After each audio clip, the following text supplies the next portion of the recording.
Pues aquí tenemos la primera pregunta, por favor. Buenas tardes, soy Arturo Pérez Rodríguez. Me dedico, entre otras cosas, a motores eléctricos y vehículos eléctricos. Quisiera saber algo sobre las emisiones radioeléctricas de los motores, tanto de los síncronos como de los asíncronos. Los otros, stepper motor y reluctance variable, pues eso vamos a dejarlo. ¿Qué idea hay de esto? ¿Emisiones tienen? Y también los equipos de control. ¿Qué emisiones radioeléctricas tienen? Por ejemplo, el alternador típico Lundell de los vehículos actuales con escobillas tiene unas fuertes emisiones radioeléctricas. Comparado con ellos, ¿cómo andamos de emisiones?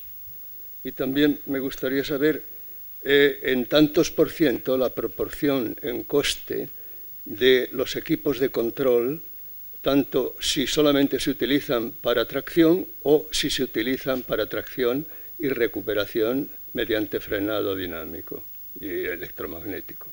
Muchas gracias. Preguntas interesantes que me parece que debo pasarte rápidamente. Bueno, respecto a la primera pregunta de emisiones radioeléctricas o emisiones electromagnéticas, cualquier equipo eléctrico que funcione con corriente eléctrica emite campo magnético. Cualquier equipo eléctrico que maneje un potencial eléctrico distinto de tierra emite en sus inmediaciones un campo eléctrico.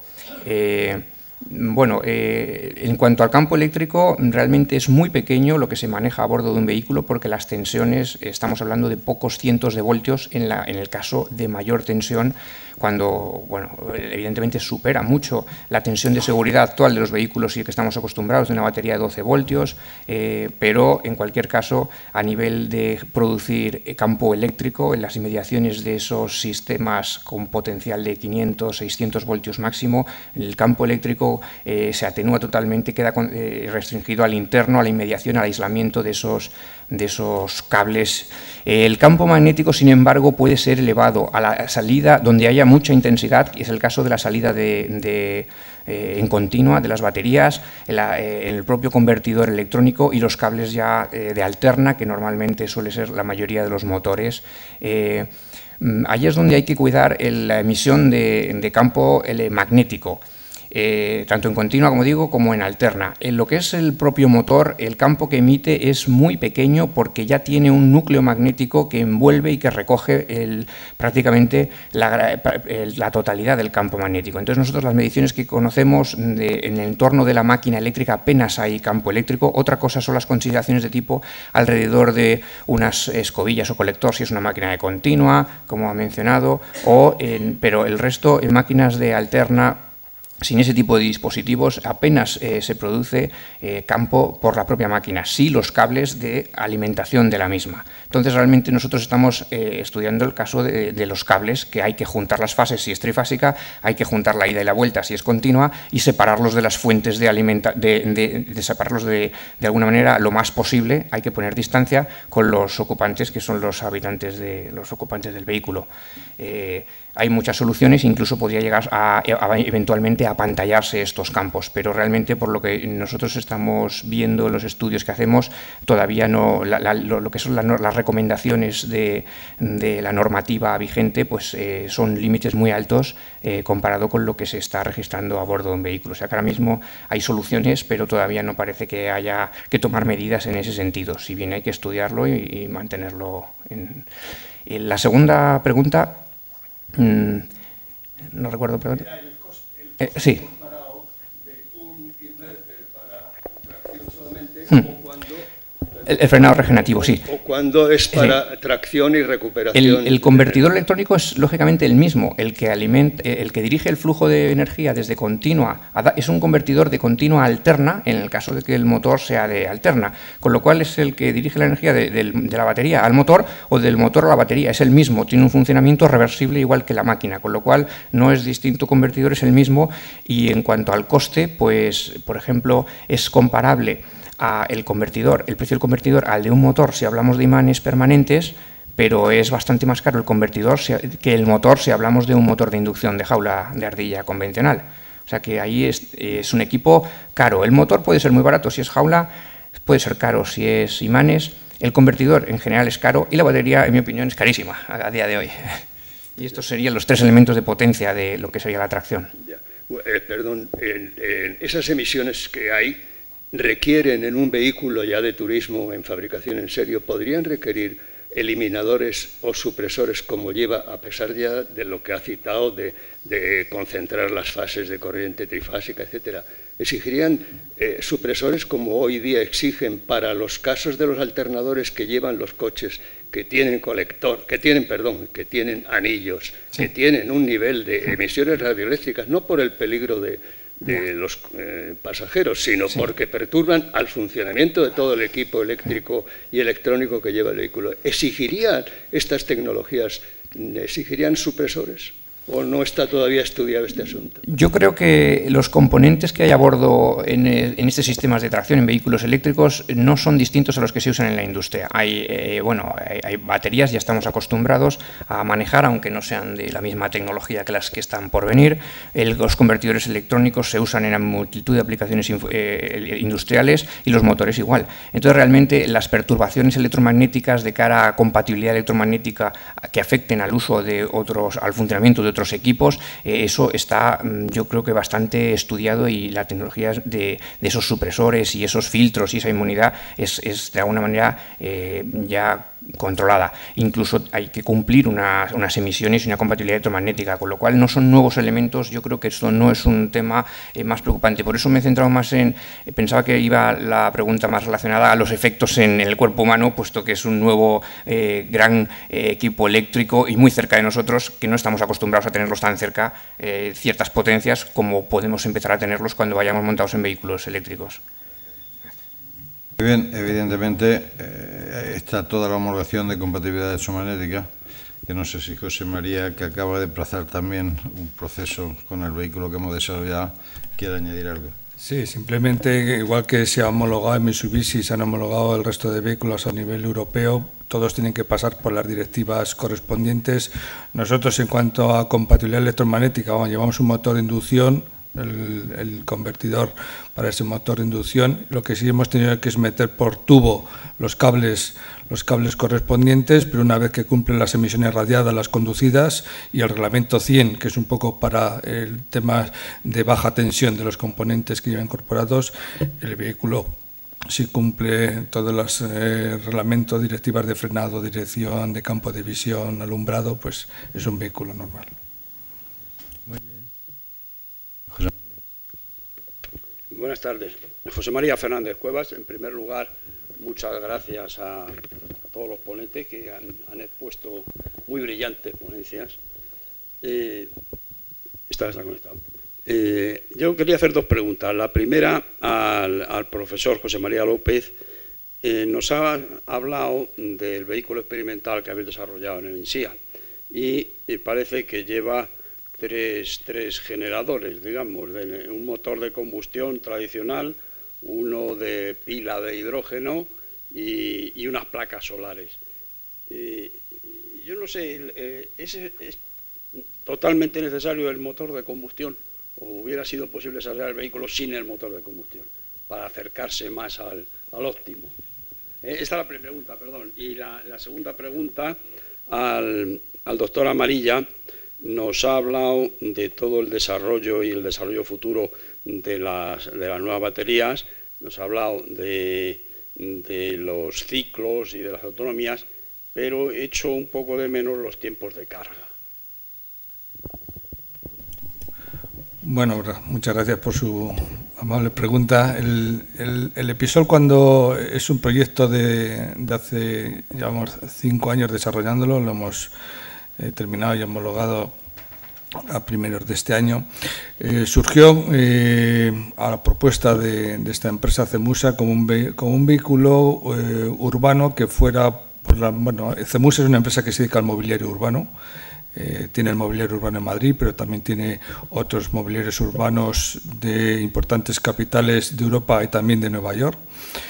Y esta empresa quería un vehículo que fuera marquesina por marquesina, pues para la limpieza de la marquesina, retirar los residuos de otras pilas que deja los usuarios en las marquesinas. Quería un vehículo completamente limpio. emisiones cero. Mi propuesta en aquel momento era de pila de hidrógeno y, por tanto, era un vehículo en el cual pues, sus emisiones era el vapor de agua y, por tanto, era cero emisiones en el punto de uso. El problema que nos encontramos fue, por un lado, doble, aunque el de la autonomía no era un aspecto muy importante porque tenía sus cocheras de abastecimiento y, por tanto, ese no era muy importante, pero el coste de la batería que nos enfrentábamos en aquel momento era de 6.000 euros por kilovatio. Entonces, ese coste era inasumible si fuéramos a pequeñas series de 50 o 100 unidades y la empresa me comentó que planteáramos otra alternativa energética. Entonces, pero ellos querían seguir con la pila de hidrógeno.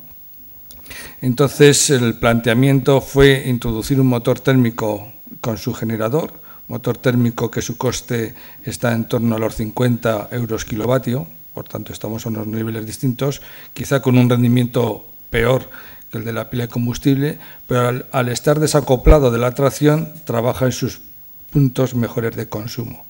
Entonces, manteniendo una estrategia de control en la cual durante el vehículo pueda estar funcionando en una almendra de la ciudad protegida medioambientalmente, la estrategia va funcionando en batería. Cuando se agota la batería entra la pila de combustible y cuando ese vehículo sale de esa zona protegida, pues la pila de combustible deja de funcionar, entra el motor térmico y tenemos un rango extendido de 200-300 kilómetros. Los paneles solares, bueno, todos sabemos un poco la carga del panel solar, pero bueno, políticamente está bien visto y siempre que hay sol, pues está cargando el vehículo.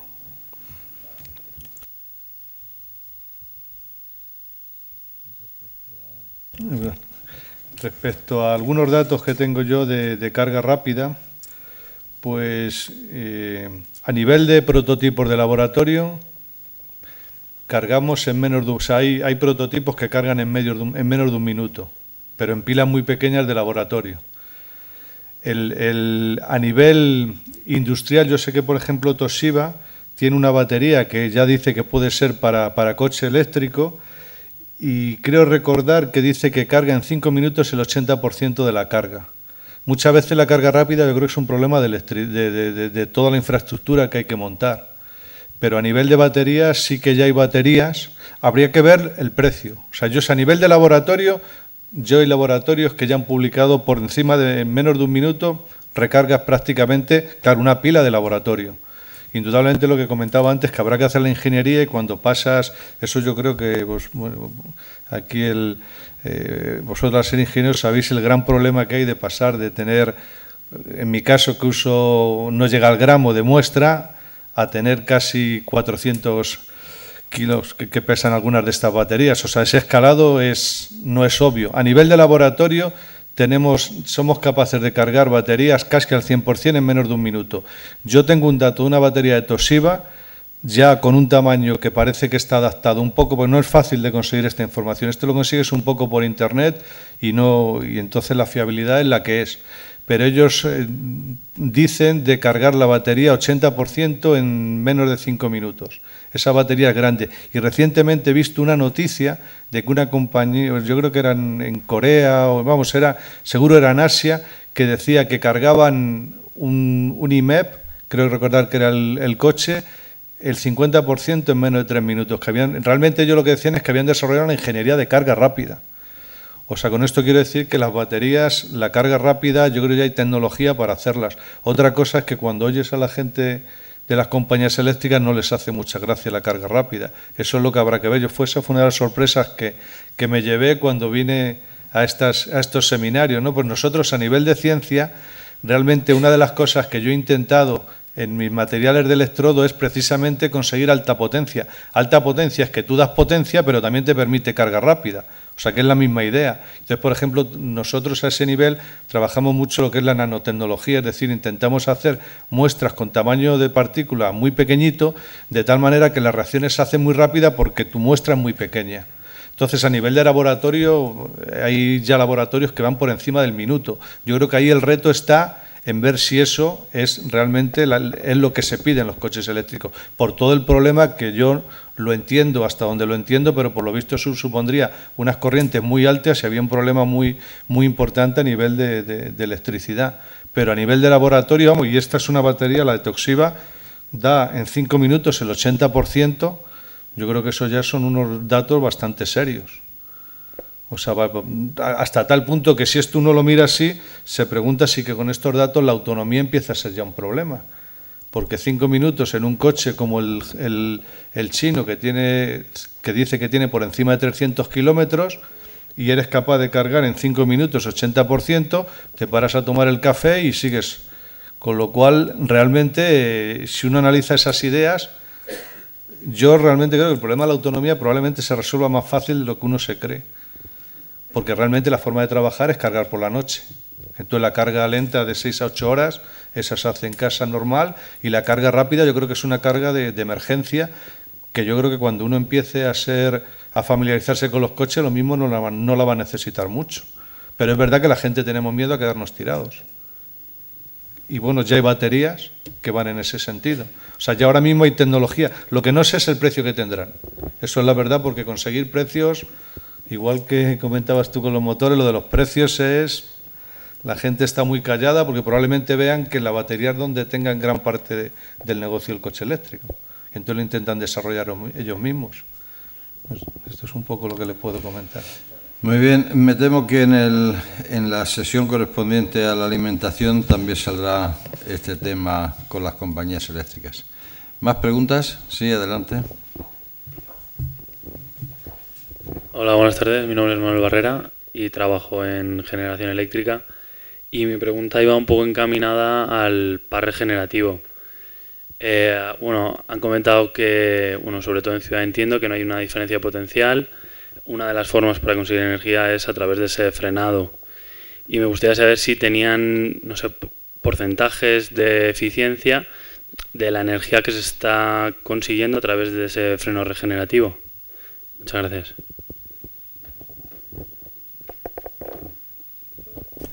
Sí, nosotros hemos estado con el vehículo Episol, hemos hecho pruebas en pista de la recuperación energética en frenado para distintos tipos de deceleración y hemos conseguido una eficiencia en torno al 40% de energía que cargamos en batería.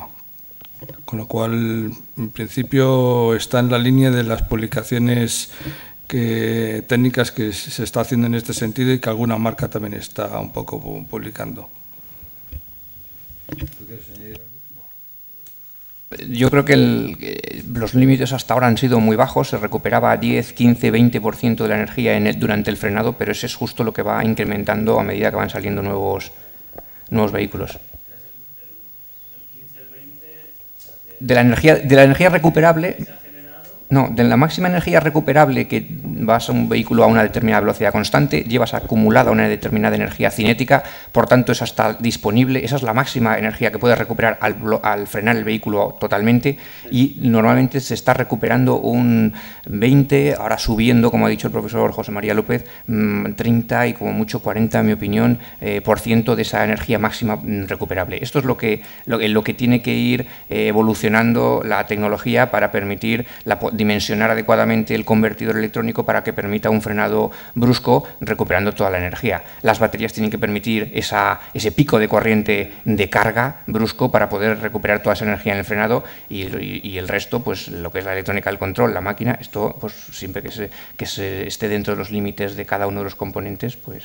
Ya, o sea que ahora mismo con las baterías se tendría que conseguir aportar ese 60% que todavía no se puede recuperar del frenado, o sea, es un porcentaje bastante interesante de cara al mantenimiento. Sí. Bien, ¿alguna pregunta más? Sí. Primero estaba, pero después tú. Hola, buenas tardes. Soy Luciano Andrés. Yo quería preguntar a cualquiera de los que están en la mesa, porque seguro que saben mucho, ¿qué se ha hecho en relación a la normalización de determinados elementos? Como puede ser, por ejemplo, tensión de trabajo de las baterías, formas de dimensiones, amarre de las baterías del vehículo, conectores para carga rápida, porque a mí me da quizá la impresión de que en algún momento podamos tener los mismos problemas que tuvimos en su día con los teléfonos móviles. Cada uno tenía su batería, su forma, su dimensión, su tensión, su cargador, y creo que esto es una circunstancia que no debería darse en el desarrollo del vehículo eléctrico. Se está haciendo a nivel español o incluso Unión Europea un esfuerzo por normalizar estos parámetros. Bueno, desde ANFAC se ha creado un grupo, que es el Grupo 10 de Automóvil, dedicado exclusivamente para colaborar con el Grupo Europeo en Bruselas en temas correspondientes fundamentalmente en lo que se refiere a temas de cableado, conexiones y conexiones a carga rápida. Básicamente yo creo que ese es el punto más débil, porque en cuanto a baterías, cada fabricante pondrá su propia normativa y la norma o los reglamentos no van a fijar esas normativas, igual que en los motores eléctricos, pero en donde sí se va a centrar mucho es en cuanto a los conectores dentro del vehículo y a los conectores fuera del vehículo. Creo que incluso que ya está aprobado, o por lo menos en la última reunión nos pedían un voto urgente a los que estaban allí. Básicamente están los fabricantes, está Sernauto también como la Asociación de Componentes del Automóvil, y tomando decisiones de cara a Europa de seleccionar si el conector que plantea Francia, Alemania o Italia, pero creo que ya la decisión ya está tomada. El automóvil es uno de los artefactos tecnológicos de mayor nivel de reglamentación internacional, porque los fabricantes son globalizados y ellos quieren producir en cualquier lugar y vender en cualquier otro del planeta. El coche, por tanto, se mueve, y en este caso que además hay que enchufarlo con mayor motivo, de manera que nunca se establece en la reglamentación, en alguno de los aspectos, en el enchufe tendrá que haber una normativa única, claro. Vamos, siempre lo que se establece son condiciones de seguridad que luego se pueden cumplir con diferentes implementaciones, ¿no? Pero vamos, seguro que si las administraciones se durmiesen, los fabricantes son los primeros interesados para que no se les obligue a hacer un vehículo para cada país, claro. Por tanto, eso, claro, se está en todo ello. ¿Alguna pregunta más? Ah, sí, perdón. Buenas tardes. Soy Ramón García, trabajo en MT. Bueno, como saben, en MT tenemos todo tipo de inventos de ultracondensadores, de litio, hemos probado hidrógeno, hemos andado con todo, y lo que hemos llegado lo que sabemos, lo que vemos muy claramente es que lo que vemos claramente es que todo lo que es el vehículo eléctrico prácticamente entero está muy desarrollado, no hay ningún misterio en nada, con una excepción, que es la batería. La batería es en las mayúsculas del vehículo eléctrico, es el problema con mayúsculas. Y además es todo a base de secretismos, de muchas patentes, como decía, no hay forma de enterarse de nada, no hay comercialmente nada. O sea, en el mercado dice, bueno, que yo quiero autobuses eléctricos, y siempre te dicen, bueno, estamos haciendo ahora la fábrica no sé dónde, estamos mirando no está. O sea, llevamos 100 años dándole vueltas a esto y no sabemos nada, la batería sigue estando en el mismo sitio. Mi pregunta es, aprovechando que tenemos un gran experto aquí, que es muy difícil conseguir información, ¿realmente en pocos años tendremos algo realmente utilizable, disponible de verdad? Bueno, yo creo que, o sea, el caso que usted comenta es el más duro, que es el de un autobús. La realidad, yo cuando he puesto esa foto de lo que yo considero que podríamos llamar la primera generación de coches eléctricos, demuestra que es que esos están ya aquí, que en 2 años ya se pueden comprar. Entonces, ese es el punto de arranque. Ahora es que todos los fabricantes lo están haciendo. Ahora hará falta de ver si la gente lo empieza, es receptiva a comprarlos, pero yo creo que las baterías de ion litio lo que han conseguido es, como mínimo, animar a los fabricantes de automóviles a hacer ese esfuerzo de inversión en general, pues son todos los fabricantes. El caso de los autobuses, yo sí que me cuesta, claro, que es lo más complejo por el peso que tienen. Incluso cuando hablaban de un poco las perspectivas que hacía Toyota, para los autobuses, creo que y camiones preveían lo de la pila de combustible. Entonces, a lo mejor ahí donde la batería, al tener tanto peso, a lo mejor va a ser más difícil que, bueno, de hecho, están, pero no para las grandes, o sea, para los grandes autobuses. Yo, vamos, lo que creo que demuestra, por lo menos a mí me lo demuestra, o sea, yo por lo menos lo interpreto así, es que el que haya tantos fabricantes y ya haya coches que se van a vender, demuestra que ellos por lo menos han entendido que hay una tecnología mínima para que la gente se sienta atraída por comprarlos. Ahora falta, pues bueno, indudablemente, ahora va a ser la gente la que va a demostrar si efectivamente estamos dispuestos a comprar ese tipo de coches. Si nos basamos en el Toyota Prius, la verdad que la cifra de ventas ha sido muy superior a la que ellos pensaban, con lo cual quiere decir que sí que hay una parte de la sociedad que es receptiva a este tipo de coches. Entonces, imagino que es un poco lo comentábamos en una reunión que hemos tenido antes. Yo creo ahora estamos arrancando, pero yo creo que el arranque ya es serio. Yo por eso creo que podemos hablar ya de la primera generación de coches eléctricos, y cuando la gente se familiarice, yo creo que esto va a ir en exponencial.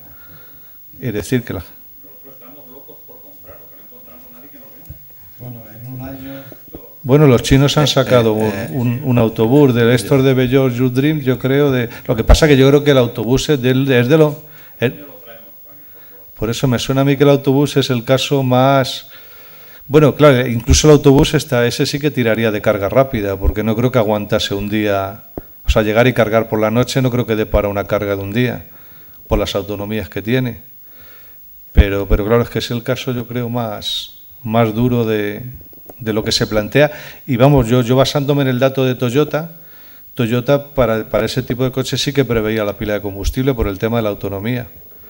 Pero yo creo que los coches eléctricos, yo creo que cada vez lo vamos a ver más. Yo creo que ya esto, lo que siempre hablamos, 2, 3, 4 años, pues yo creo que esto ya no hay quien lo pare.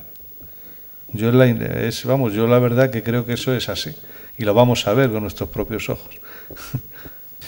Yo confío que en un año aproximadamente un habitual proveedor vuestro, que es Castrosúa, ya tenga un vehículo completamente eléctrico en el que nosotros estamos colaborando. Y bueno, es verdad que el autobús necesita más peso, pero no es tan más batería, lógicamente, pero en cambio no es tan crítico el volumen y el peso como cuando le quitas todo el motor diésel y todo esto que lleva, toda la transmisión mecánica más, pues, en fin, claro que es crítico el problema, pero el autobús, el vehículo pequeño es muy crítico en los espacios y en el propio peso. El autobús, bueno, también estamos trabajando tratando de aligerar pesos, ¿no? Fuertemente. Bueno, son las 8 en punto. Por mi parte he cumplido, pero si hay alguna pregunta de alguien que no quiere, sufriría mucho yéndose